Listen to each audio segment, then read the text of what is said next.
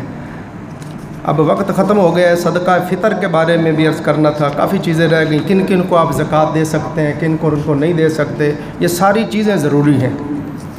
تو صدقہ فطر جو ہے، صدقہ فطر کے لیے یہ صدقات واجبہ میں سے ہے صدقہ فطر، فطرانہ جو ہم دیتے ہیں نماز عید سے پہلے، نماز عید سے پہلے نماز فجر کے بعد اور نماز عید سے پہلے، یا اس سے پہلے بھی عید کی نماز پڑھنے سے پہلے جس طرح آج 28واں روزہ ہے، آج دیں، کل دیں، پرسوں دیں، پورے رمضان شریف میں جب چاہے آپ، بہتر ہے کہ رمضان شریف کے اینڈ پہ آپ دیں۔